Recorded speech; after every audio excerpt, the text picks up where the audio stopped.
Ons tema van vandag is gaan eers na God. Na wie gaan u as besluite geneem moet word? Na wie gaan u as siekte u liggaam oorval? Na wie gaan u as u raad nodig het? Soos ek gesê het, die titel van vandag is gaan eerste na God. Amen. Jesaja 30 speel af tydens 'n vreesaanjaende Assiriese inval van Juda. Die Assiriese ryk was 'n groot vreesaanjaende boelie, 'n bedreiging vir die antieke volk van Juda. En die groot probleem is, en ons sal dit sien hierso in Jesaja 30 vers 1 en 2, om te hardloop oral behalwe na God. Want dit is ons menslike natuur. Ons hardloop oral behalwe na God. Jesaja 30 vers 1 en 2 lees: Wee die opstandige kinders, spreek die Here, wat 'n plan uitvoer, maar dit is nie uit my nie. Wat 'n verbond sluit, en dit is nie uit my gees nie. Om sonde op sonde te stapel. Wat gaan om na Egipte af te trek, en hulle raadpleeg my mond nie. Om toevlug te soek onder die beskutting van Farao en om te skuil in die skaduwee van Egipte. God was nie kwaad vir Israel omdat hulle hulp nodig gehad het nie. God was kwaad vir hulle want hulle het nie eers na hom toe gegaan nie. Hulle het na Egipte toe gehardloop. Hulle hardloop na Farao toe vir hulp en vir beskerming. In steede daarvan om eerste na God toe te gaan. Hy was kwaad omdat hulle hulp gesoek het sonder om hom te raadpleeg. Hoe dikwels doen ons dit ook nie dieselfde nie? Ons raak eers paniekerig, ons bel eers mense, ons soek eers antwoorde op die internet, ons stres eers, ons maak eers ons eie planne, en ons bid laaste. As ons planne nie uitwerk nie, dan kom ons by die Here uit. Maar die woord sê, kom eerste na God. God sê, kom eerste na my. Kom ons vat 'n illustrasie. Kinders speel daar buitekant.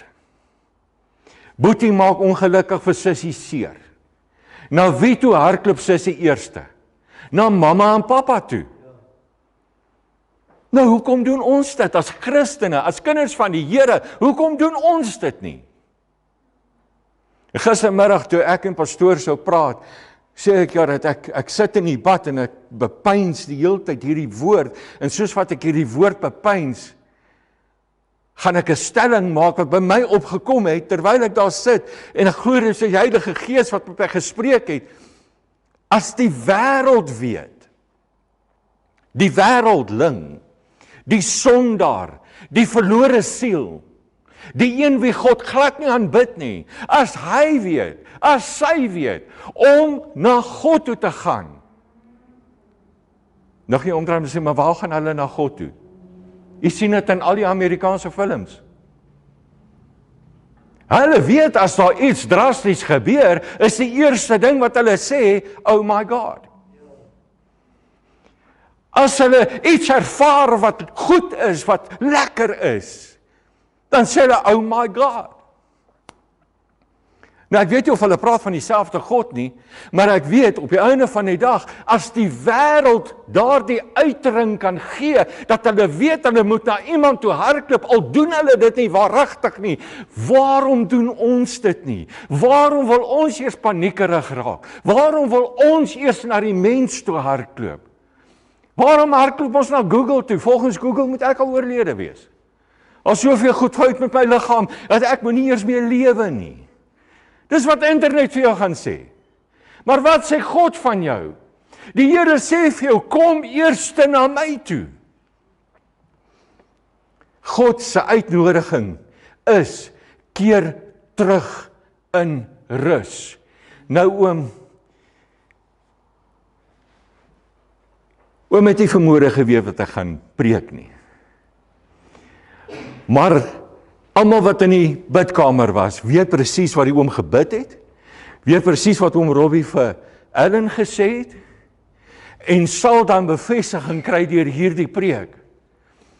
Hy het nie geweet wat ons vermoede gaan bedien nie, maar op die einde van die dag weet ons waar die krag van God lê.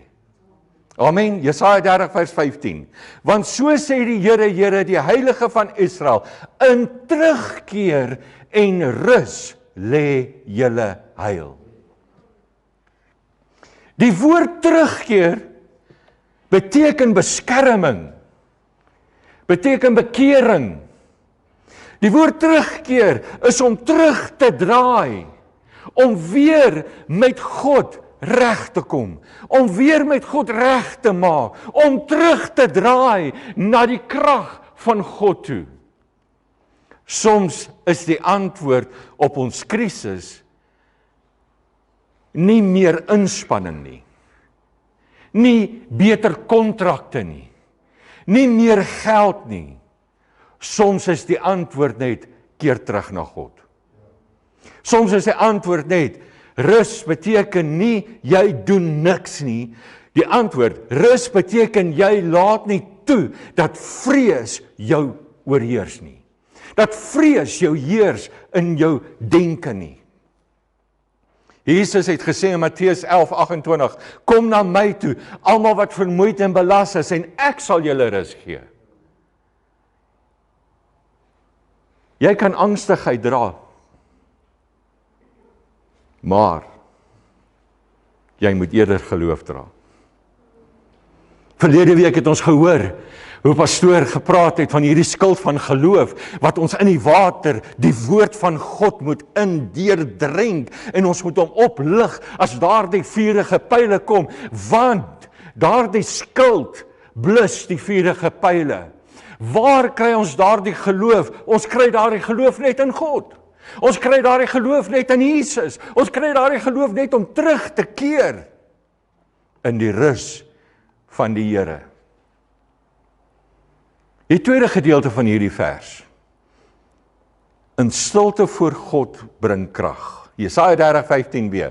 Want so sê die Here, die Heilige van Israel, in terugkeer en rus lê julle heil. En hier kom die volgende gedeelte, in stil wees en vertroue bestaan julle krag. Dit is die teenoorgestelde van hoe die wêreld dink. Die wêreld sê, beweeg vinniger. Die wêreld sê, werk harder. Die wêreld sê, maak nou alles reg. Maar God sê, word stil. Luister en vertrou my. Psalm 46 vers 10. Ek lees die New King James, in Afrikaans is dit vers 11, in die Afrikaanse ou vertaling, maar ek lees vir die Engels. Be still and know that I am God. Be still and know that I am God. Stilte is nie swakheid nie. Stilte is God se krag. En stilte in God is waar jou krag lê.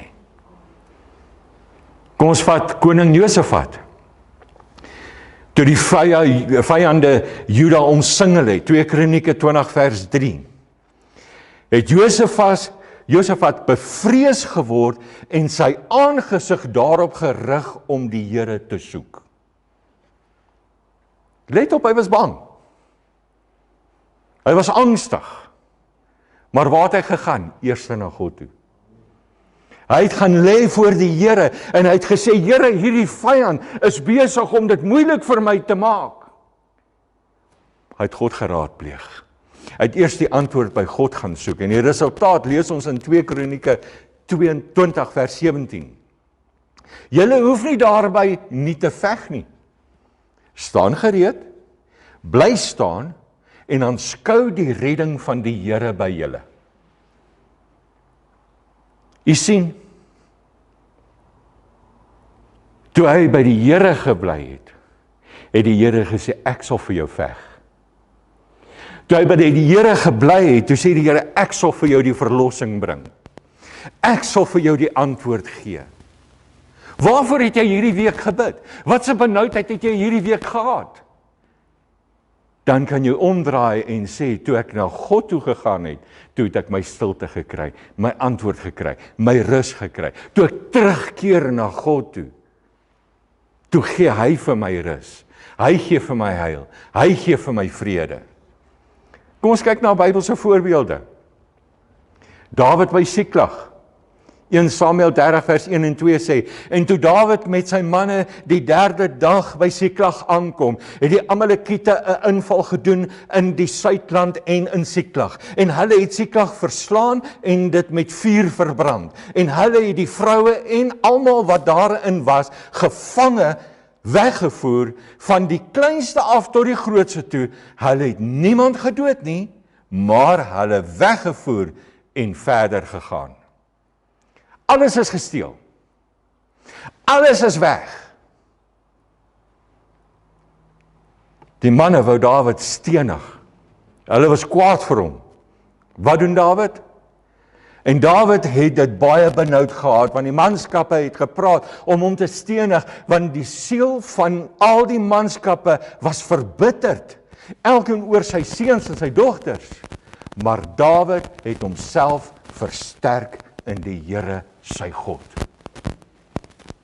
Baie keer kom die mense in u omgewing, in u werk. Baie keer kom vriende in familie en familielede teen jou opgetrek. Hulle is verbitterd en hulle is kwaad oor besluite wat jy geneem het. Maar die Here sê, wees stil, kom na my toe. Ek sal vir jou die antwoord gee. Ek sal vir jou die oplossing gee.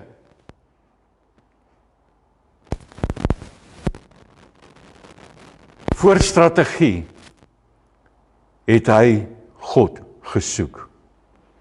1 Samuel 30 vers 8. En Dawid het die Here geraadpleeg en gesê, sal ek hierdie bende agterna jaag? Sal ek dit inhaal? En hy sê vir hom, agtervolg, want jy sal sekerlik inhaal en sekerlik uitred.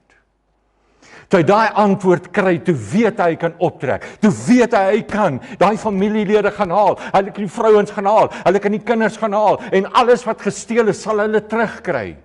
Die Here sê vandag, as jy skuil by my, as jy terugkeer na my, as jy daar by my is, gaan ek vir jou die mag, die krag en die autoriteit gee, om te gaan haal dit wat die vyand van jou gevat het. Dawid het eers God gevra. Kom ons kyk na Daniël. Toe die wet gemaak is om gebed te stop. Wat doen Daniël? Daniël 6 vers 10. Hy het 3 maal op 'n dag op sy knieë gegaan en gebid en lofprysinge uitgespreek. Hulle het gesê, ons gaan julle doodmaak. Ons gaan julle in die vuur ingooi. Ons gaan vir julle in die leeukou gooi. Ons gaan vir julle dit moeilik maak. Ons gaan julle kruisig. Wat sê die wêreld? As jy nie inpas nie, gaan ons jou uitwerp. As jy nie inpas nie, gaan ons jou verstoot. As jy nie deel van ons is nie, gaan sit daar eenkant. Ons gaan jou nie nooi nie. Ons gaan jou nie saam met ons uitvat nie. Ons gaan nie saam met julle dinge doen nie. Hulle werp jou uit, hulle sit jou eenkant. Wat doen Daniël? Hy gaan bid 3 keer 'n dag. Wat doen jy by jou werk? Bid. Krisis het Daniël nie van gebed weerhou nie. Dit het hom nader aan God gedryf. Kom ons kyk nou nog 'n voorbeeld. Die voorbeeld van alles. Jesus Christus. Selfs Jesus het die Vader eerste gestel. Markus 1 vers 35 sê, en vroeg in die môre, nog diep in die nag, het hy opgestaan en uitgegaan en na 'n eensame plek vertrek en daar gebid. Voor Jesus bedien het hy gebid. Voordat hy wonderwerke gedoen het hy gebid. Voordat hy na die kruis toe gegaan het het hy gebid.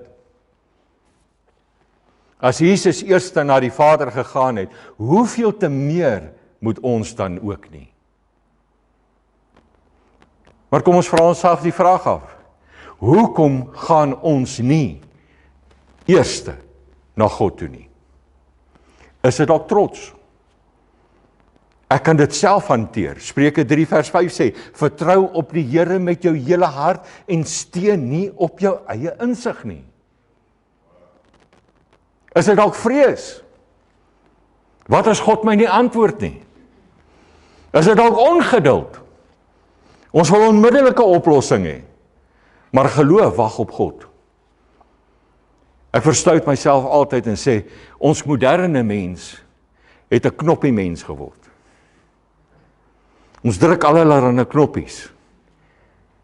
En snaaks genoeg, nooit geweet ek gaan eendag 'n voertuig ry, wat ek ook net kan inklim en 'n knoppie druk nie. Alles werk met knoppies. Het jy geweet, om na God toe te gaan, werk ook met 'n knoppie? Daar's 2 van hulle. As jy 2 kniegknoppies.